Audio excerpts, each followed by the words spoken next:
আসসালামু আলাইকুম বন্ধুরা, আজকে এই সুন্দর গলার ডিজাইনটি আপনাদের সাথে শেয়ার করছি। আমি এখানে একটি ফ্রকের সামনের অংশ কেটে নিয়েছি, আর এখানে আমি গলার মাপটা দেখিয়ে দিচ্ছি। আমি এখানে টোটাল 7 ইঞ্চি পরিমাণ গলা নিয়ে 6.5 ইঞ্চি পরিমাণ নিয়েছি। আর এখানে তার মধ্যে নিচের দিক থেকে 2 ইঞ্চি পরিমাণ আমি একটু কোণাটা কেটে নিয়েছি, আর বাকিটুকু আমি একটি রাউন্ড করে দাগ দিয়ে নিচ্ছি। আর ডিজাইনটা আমি ফ্রি হ্যান্ডই করছি, আপনারা চাইলে ফর্মা কেটে কাজটা করে নিতে পারেন। আপনারা প্রথমে কাগজের উপরে ডিজাইনটা করে নেবেন, নিয়ে সেই ডিজাইনটা কামিজ অথবা ফ্রকের যে অংশে ডিজাইনটা করতে যাচ্ছেন সেটাতে বসিয়ে নিয়ে তারপর সেই অনুযায়ী ড্রয়িং করে নেবেন। এবার এখানে 3 ইঞ্চি পরিমাণ চওড়া একটি কাপড় নিয়ে নিয়েছি, আর এটার এক সাইড অল্প পরিমাণে প্রায় 2 ইঞ্চি পরিমাণ কাপড় আমি একটু কাট করে নিলাম মাঝ বরাবর। আর এবার এই যে কাপড়টাকে আমি সুন্দর করে এই যে ফ্রকের সামন পার্টটাকে বসিয়ে নেব। এই যে দেখুন আমি কিভাবে কাজটা করছি। আমি ফ্রকের এই অংশে মিডল পয়েন্টে এই ডিজাইনটা বসাবো, তাই আমি এখানে ফ্রকের মিডল পয়েন্টটা তো ঠিক সেমভাবে একটু ভি আকারে কাট লাগিয়ে নিচ্ছি, যাতে ডিজাইনটা ভালো মতো বোঝা যায়। আমি এখানে এই যে কাপড়টাকে সোজা পাশটাকে নিচের অংশে রেখেছি, আর ফ্যাব্রিকের মানে সোজা পাশটাকে উপরের দিকে রেখেছি, অর্থাৎ সরি, আমি এই যে মেইন ফ্যাব্রিকের সোজা পাশটা উপরের দিকে রেখেছি, এবং ডিজাইনের যে ফ্যাব্রিকটা রয়েছে সেটাকেও আমি সোজা পাশটাকে উপরের দিকে রেখে দুটো এই যে ভি কাট করা অংশটাতে আমি জোড়া লাগিয়ে নিচ্ছি, নিয়ে ছোট্ট করে কাট লাগিয়ে দিলাম মাঝ বরাবর। এবার এই যে ডিজাইনের যে কাপড়টা রয়েছে সেটাকে আমি উল্টিয়ে নিয়ে সামন পাশে সোজা পাশে বসিয়ে দিলাম। এবার এই যে ভি কাটের অংশের জায়গাটাতে হাত দিয়ে কাপড়টাকে সেট করে নিব, আর এবার এটাকে একদম এই ডিজাইনের কাপড়ের মাঝ বরাবর সেলাই করে দেব, যেটা এই ডিজাইনের কাপড়টাকে সুন্দর করে ফ্রকের কাপড়ের সাথে অ্যাটাচ হয়ে থাকতে সাহায্য করবে। আর এই যে ভি কাটের অংশটা রয়েছে সেই অংশটাতে আমি সোজা পাশ থেকে একটা চাপ সেলাই দিয়ে দিচ্ছি।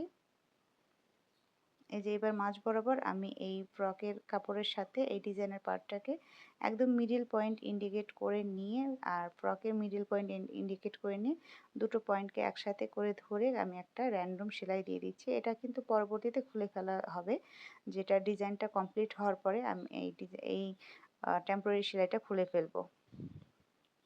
এবার এই অংশের দুই সাইড থেকে আমি লেস লাগিয়ে নেব, এতে করে ফ্রকের ডিজাইনটা দেখতে আরও বেশি ভালো লাগবে।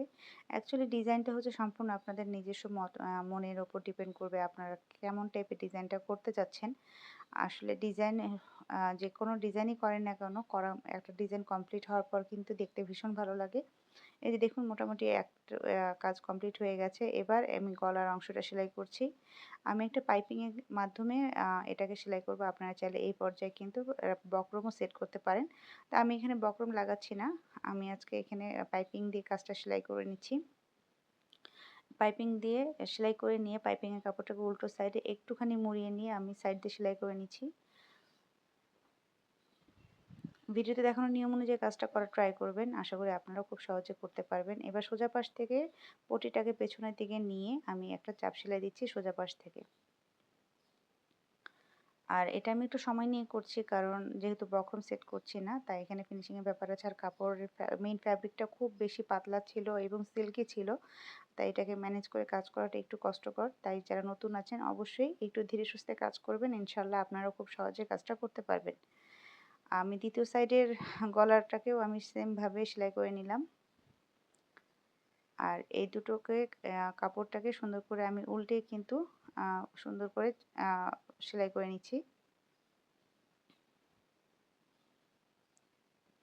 এটাকেও আমি উল্টে নিয়ে সোজা পাশ থেকে একটি চাপ সেলাই দিয়ে দেব। আজকের এই ভিডিওটা যদি ফেসবুক থেকে দেখে থাকেন অবশ্যই আমার পেজটাকে ফলো দিয়ে রাখবেন, আর যদি আজকে নতুন হয়ে থাকেন তাহলে অবশ্যই নতুন নতুন ভিডিও পাওয়ার জন্য আমার পেজটাকে ফলো দিয়ে পাশেই থাকবেন। আর কী কী টাইপের ভিডিও দেখতে চান সেটাও কিন্তু মতামত দিতে ভুলবেন না। এবার এই যে গলার এই অংশটাতে আমি লেস লাগিয়ে সেলাই করে নিচ্ছি, আর যে মাঝের যে গ্যাপটা রয়েছে সেটাও কিন্তু আমি জয়েন্ট করে নিচ্ছি এই লেসের মাধ্যমে। আপনারা চাইলে এই অংশটা কিন্তু আপনারা স্কিপও করতে পারেন, কোনো অসুবিধা নেই। তবে আমি এখানে এটাকে ডিজাইনের অংশ হিসেবে ব্যবহার করছি, যে আমার গলার ডিজাইনটা করা হয়ে গেছে। আশা করি ভালো লেগেছে।